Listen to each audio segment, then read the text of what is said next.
Praise the Lord. ஆண்டவர் ரட்சகருமாய் இயேசு கிறிஸ்துவின் நாமத்தினாலே உங்கள் அனைவருக்கும் காலை வாழ்த்துக்கள். இந்த நாள் நம்முடைய காலை மன்னாவுக்காக லூக்காவின் புஸ்தகம் 14ஆம் அதிகாரம் 11வது வசனம். லூக்கா 14:11. தன்னைத்தான் உயர்த்துகிறவர் எவனும் தாழ்த்தப்படுவான், தன்னைத்தான் தாழ்த்துகிறவன் உயர்த்தப்படுவான். தன்னை உயர்த்துகிறவன் தாழ்த்தப்படுவான், தன்னை தாழ்த்துகிறவன் உயர்த்தப்படுவான். தேவன் தாழ்மை உள்ளவர்களுக்கு எதிர்த்து தாழ்மை உள்ளவர்களுக்கு கிருபை அளிக்கிறார், பெருமை உள்ளவர்களுக்கு எதிர்த்து நிற்கிறார் என்று வாசிக்கிறோம். நம்முடைய திறமையோ தாளந்தோ, தேவன் நமக்கு கொடுத்த அழகோ, தேவன் நமக்கு கொடுத்த ஆஸ்தியோ ஐஸ்வர்யமோ வசதியோ நாம் பெருமைப்படுவதற்காக அல்ல, நம்மை பெருமைப்படுத்துவதற்காக அல்ல. நீங்கள் பெருமைப்பட்டால் ஒரு நிமிஷம் ஆகாது, தேவன் அப்படியே உங்களை தாழ்த்திடுவார். ஏனென்றால் தேவன் பெருமை உள்ளவர்களுக்கு எதிரியாக இருக்கிறார். அதை எப்பொழுதும் மனதிலே வைத்துக் கொள்ள வேண்டும்.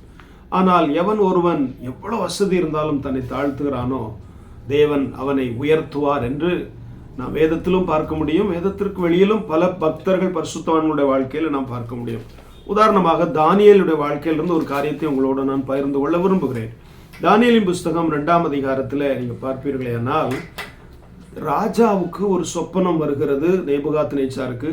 அந்த சொப்பனத்தை கண்டு மறந்து போகிறார். சொப்பனம் அவருக்கு நினைவில்லாமல் போகிறது, கலங்கி போயிருக்கிறார். அப்பொழுது சாஸ்திரிகள், பாபிலோன் தேசத்தில் உள்ள சாஸ்திரிகள் ஞானிகள் எல்லாரையும் அழைத்து, நான் ஒரு சொப்பனம் கண்டேன், அந்த சொப்பனத்தையே மறந்துட்டேன், நீங்கள் அதையும் அதனுடைய அர்த்தத்தை எனக்கு சொல்லணும்னு உடனே அவங்க, இப்படி ஒரு ராஜாவை நாங்கள் இது வரைக்கும் பார்த்ததே இல்லையே, இப்படி ஒரு சம்பவங்களை நான் கேள்விப்பட்டதிலேயே, சொப்பனத்தை நீங்கள் தான் ஏன் சொல்லணும், நாங்கள் அர்த்தம் சொல்கிறோம் என்று சொன்னாங்க. இல்லை, சொப்பனமே மறந்து போச்சு, சொப்பனத்தை நீங்கள் தான் சொல்லணும் அப்படின்னு. உடனே அவங்க சொல்கிறாங்க, இது மாம்சமானவர்களோடு வாசம் பண்ணாத தேவர்களே ஒழிய வேற யாராலும் இதை செய்ய முடியாதுன்னு சொன்ன உடனே எல்லாரையும் கொல்லுங்கடா அப்படின்னு கட்டளையிடுறாரு.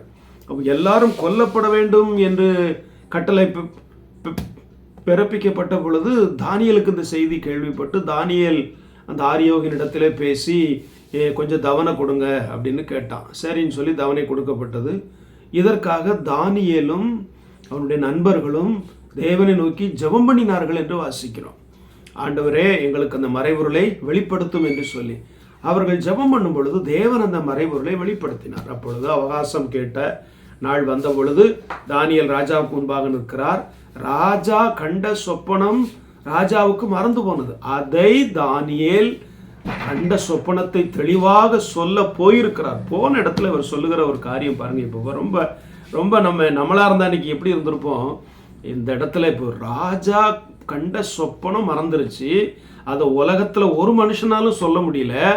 ஆனால் இது தானியேலுக்கு வெளிப்படுத்தப்பட்டதென்றால் அந்த இடத்துல தானியேல் எவ்வளவோ பந்தா பண்ணியிருக்கலாம், எவ்வளவோ தன்னை உயர்த்தி பெருமையா பேசியிருக்கலாம். நாங்கள் யூதர்களாக்கும், நாங்கள் யூதர்களில் அறிவாளிகளாக்கும், அப்படி இப்படின்னு பேசியிருக்கலாம். என்ன தெரியுமா சொல்றாரு 30ஆம் வசனத்துல, உயிரோடு இருக்கிற எல்லாரை பார்க்கிலும் எனக்கு அதிக ஞானம் உண்டு என்பதினால் அல்ல. இந்த உலகத்துல இருக்கிற எல்லாரும் காட்டிலும் ரொம்ப ஞானம் இருக்கிறதுனால நான் இதை உங்களுக்கு சொல்ல வரல, பரலோகத்தின் தேவன் இதை எனக்கு வெளிப்படுத்தினார். என்ன அருமையான ஒரு தாழ்மை பாருங்க. நமக்கு இப்படி ஒரு தாழ்மை உண்டா? தேவன் இப்படி ஒரு காரியத்தை கொடுத்துட்டாருன்னு பாருங்க. அடுத்து தானியேலுடைய கிரேட் எங்கேயோ போகுது, அவனுடைய பொசிஷன் எங்கேயோ போகுது, அதெல்லாம் பற்றி யோசிக்காம அவன் அந்த இடத்துல கர்த்தரை மகிமைப்படுத்துகிறதை பார்க்கிறோம். தன்னுடைய தாளந்து தேவன் தனக்கு கொடுத்ததை வைத்து பில்டப் பண்ணாம, அதை ரொம்ப பீத்தாம, எங்க பாஷையில பீத்தாமன்னு சொல்லுவாங்க, அப்படியெல்லாம் செய்யாம என்ன செய்யறாரு, தாழ்த்துறார், தேவன் கொடுத்தார் என்று சொல்லி. ஆனா பாருங்க, இத கேள்விப்பட்ட உடனே தான் கண்ட சொப்பனத்தையும் சொல்லி அதனுடைய அர்த்தத்தையும் சொல்லிட்டான்னு உடனே அடுத்த வசனத்தில் பாருங்க, 46ஆம் வசனத்துல, அப்பொழுது ராஜாவாகிய நேபுகாத்நேச்சார் முகம் குப்புற விழுந்து தானியேலை வணங்கினான் என்று வாசிக்கிறோம். பாருங்க, ஒரு நிமிஷத்துல சாஸ்திராங்கமா விழுந்துட்டாங்க தானியேலுக்கு முன்னால.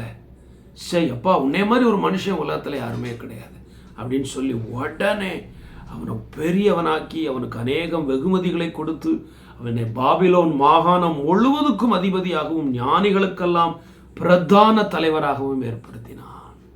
எனக்கு அன்பானவர்களே, தாழ்மை உள்ளவர்களாக இருங்கள். ஹம்பிள்னஸ் நமக்கு ரொம்ப அவசியம். தாழ்மை உள்ளவர்களாக இருங்க. ஏற்ற வேளையில் தேவன் உங்களை என்ன செய்வார்? உயர்த்துவார்.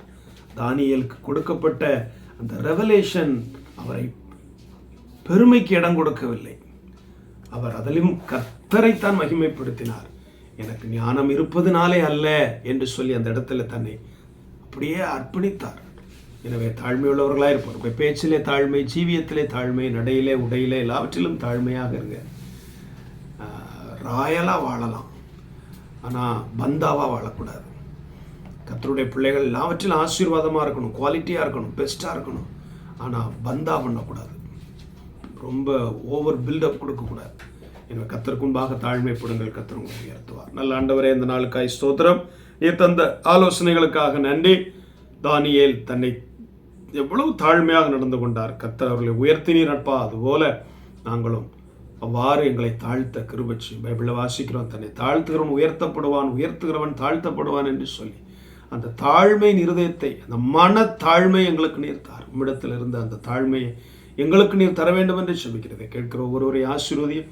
பெருமை என்பதே எங்கள் வாழ்க்கையில் வராதபடி காத்துக்கொள்ளும். இயேசுவின் நாமத்தில் வேண்டுகிறோம் பிதாவே, ஆமென். God bless you. Have a nice day.